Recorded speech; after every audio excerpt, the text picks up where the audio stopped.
కేంద్ర రాష్ట్ర ప్రభుత్వాలు విద్యారంగానికి నిధుల కేటాయింపును పెంచాలని పీడీఎస్యూ విద్యార్థి సంఘం నాయకులు కోరారు. కోనసీమ జిల్లా రామచంద్రాపురం రాజగోపాల్ సెంటర్ వద్ద ఉన్న ప్రెస్ క్లబ్లో పీడీఎస్యూ విద్యార్థి సంఘం ఆధ్వర్యంలో మీడియా సమావేశం నిర్వహించారు.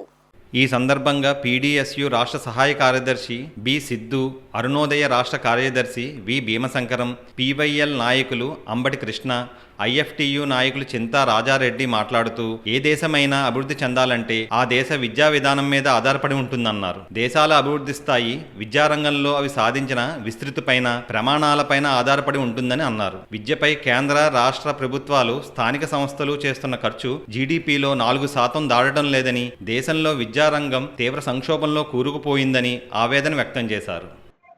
కేంద్ర రాష్ట్ర బడ్జెట్లో విద్యారంగానికి 10% నిధులు కేటాయించాలని, ప్రభుత్వ విద్యను కాపాడాలనే ఉద్దేశంతో అఖిల భారత విద్యార్థుల వేదిక, అఖిల భారత విద్యా పరిరక్షణ కమిటీ ఆధ్వర్యంలో దేశవ్యాప్తంగా నిరసన కార్యక్రమాలు జరుగుతున్నాయి.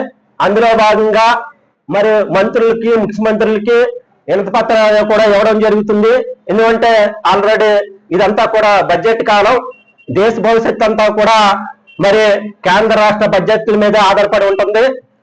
ఈ దేశంలో ఎక్కువ శాతం విద్యార్థులందరూ కూడా ప్రభుత్వ రంగంలోనే చదువుకుంటున్నారు. కార్పొరేట్ ప్రైవేట్ రంగంలో విద్యార్థులు తక్కువ శాతం చదువుకుంటున్నారు. ప్రభుత్వం విద్యను కాపాడవలసిన అవసరం ఉంది. ఎందువల్లంటే అదేవిధంగా అందరికీ సమానం కలిగిన విద్యా విధానం కావాలని దేశవ్యాప్తంగా పీడీఎస్యూ సంస్థ పోరాటం చేస్తుంది. అందులో భాగంగానే ఈ రాష్ట్రంలో కేంద్ర బడ్జెట్ లో 10%, రాష్ట్ర బడ్జెట్ లో 20% నిధులు తప్పనిసరిగా కేటాయించాలా. ఎందుకంటే బ్రెజిల్ గాని, లేదా క్యూబా గాని, వెనిజులా గాని, మైక్రోసినియా గాని లాంటి దేశాల్లో విద్యారంగానికి 14% వరకు వాళ్ళు నిధులు కేటాయిస్తున్నారు. మన దేశంలో మరి 2.57% 2023-2024 కేటాయించారు.